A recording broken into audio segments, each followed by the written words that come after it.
Hello friends, and welcome back to another video. Today's topic is one of my all-time favorites, and we are going to be talking about read-aloud books. If you are new here, hello, my name is Erin. I'm a homeschool mom to 3 kids, and their ages are 13, 11, and 7. And today I am going to be sharing with you some of our top favorite read-aloud books that we have read this year. Some of them went along with curriculum and some of them were just for fun. Most of them are chapter books, but I will also be mentioning a few picture books along the way. So let's jump right in. Okay, so I am not going in any particular order here as far as favorite to least favorite or anything like that. These are all books that we have thoroughly enjoyed this year, and I thought that they would be worth mentioning. So up first, we have The Boy Who Harnessed the Wind. And this is the Young Readers edition, and I'm sure most of you have heard of this book. It's been talked about for many, many years now, and it's actually been on my shelf for a couple years now, and we were finally able to jump into this one way back at the beginning of the school year. This tied in perfectly with the science unit that we chose to use this year, and basically it is about a boy who lives in Africa. He lives in an African village, and his village is really struck with some hard times. They don't have a lot, and the crops that they do produce, their area is hit with a famine. To make a really long story short, he is very brave and he has a very inventive mind, and he invents a windmill that will power the village with the power of the wind. And so that's basically what the whole book is about. He's a very inspiring young man, and this book really inspired all of us and was a really neat story to go through together. It's based on a true story, and this is, again, the Young Readers edition. I have not read the other edition. We also have not seen the movie that goes along with this book. I don't have any plans to watch it. I love when there is a movie that lines up with the book, and sometimes we do like to watch the movie after we read the book, but I do not plan to do that with this one. I've heard that it's not as good as the book, and so I sort of don't want to spoil the loveliness of this story. And so for now, we don't have plans to watch the movie, but I highly recommend this book if inventions, wind power, windmills, anything like that, even Africa, if you're studying missions, this would be a really neat one to tie in to African culture. I would just give maybe a slight warning I think it's near the beginning of the book. It just kind of threw me off a little bit. There was a little bit of talk about like witches and witchcraft and things like that, which is a very prevalent thing that is discussed in African culture.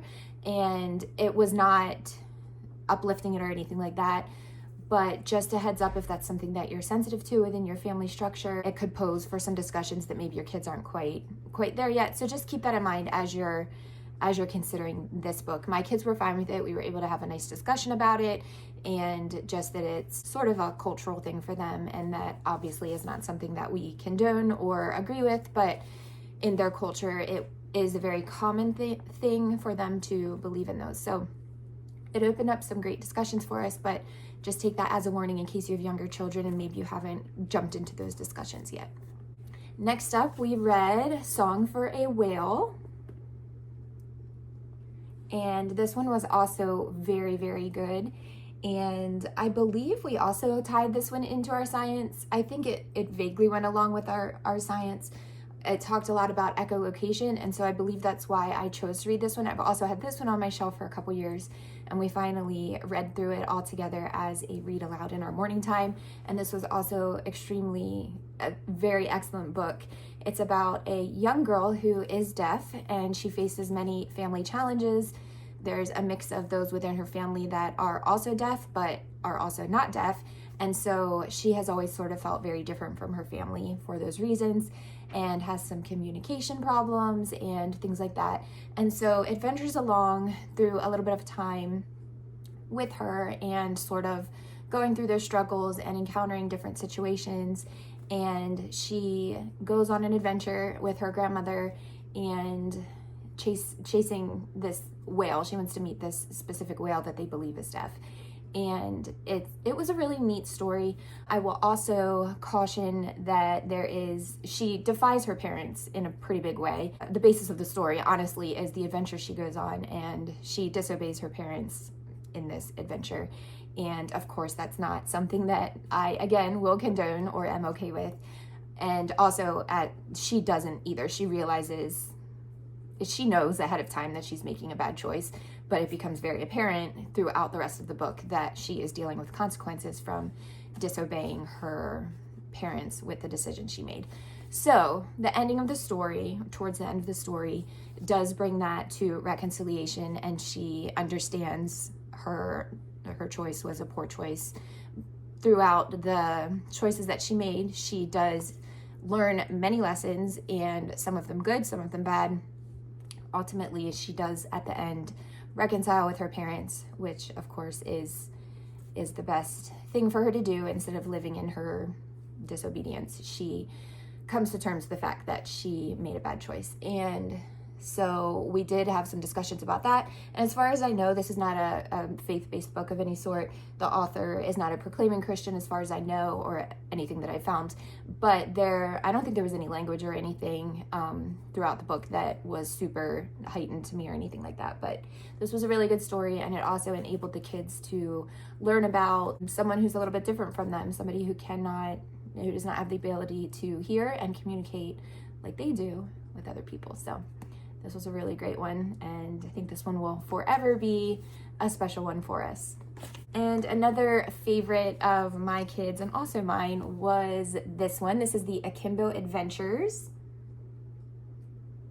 And within this book, it was a collection. It's Akimbo and the Elephants, Akimbo and the Lions, and Akimbo and the Crocodile Man.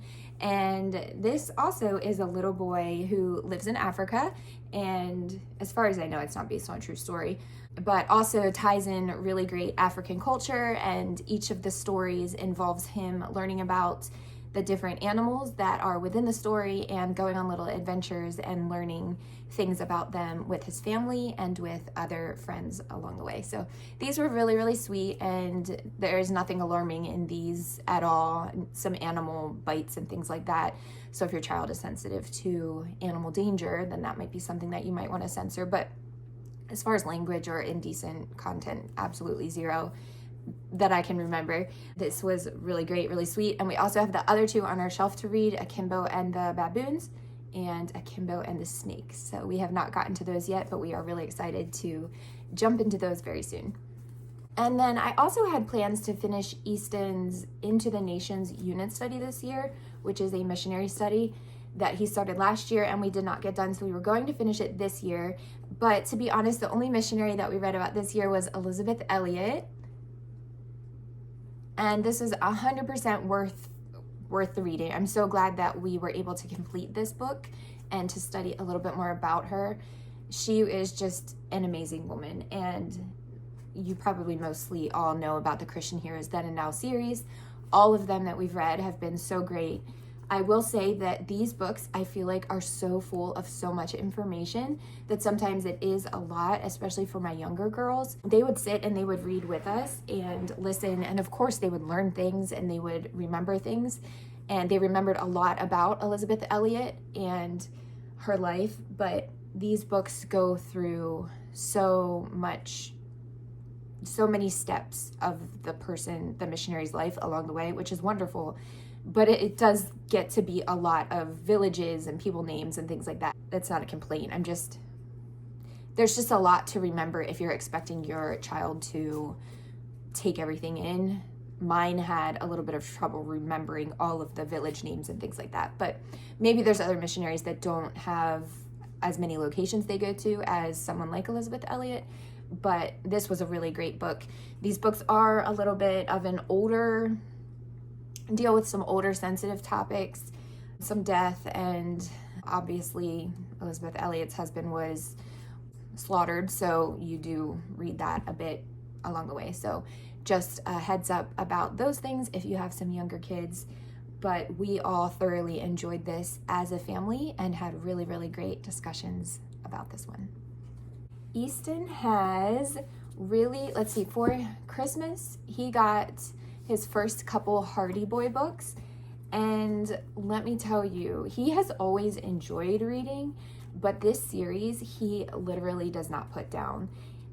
he's just read through, he's on number 17. This one is The Secret Warning. And you probably are all very familiar with Hardy Boys. These have been around a very long time. And he started with book number 1, and as I mentioned, he's already on book number 17. So this series has been one that he has just soaked up and he has so enjoyed. And I just love catching him. When he's bored and needs something to do, I'll just see him lounging around with his book, and I just love that so much. So this one has probably been his most favorite series that he has started this year, and I believe he's going to try and read through them all. I think there's 60 some books, maybe 63, and he's on number 17. So he's got a while to go, but he has very, very thoroughly enjoyed this series so far. And along those same lines, Zoe got her first Nancy Drew book. This is The Secret of the Old Clock. This is number 1. And she received this for her birthday, I believe. I believe this was not long ago, and yeah, she got this for her birthday. And I read Nancy Drew books when I was younger, growing up, loved them so much, and I wasn't sure if she was quite at the age to start these yet, but she has really, really enjoyed it. She did read the first chapter or 2 on her own, and she was just stumbling a little over some of the words. If you're familiar with these books, the writing style that they use is very full of lots of big words. And so it's really been good for her, of course, to learn some new words, but she already struggles a little in reading, and not that she struggles, but it's work for her to read.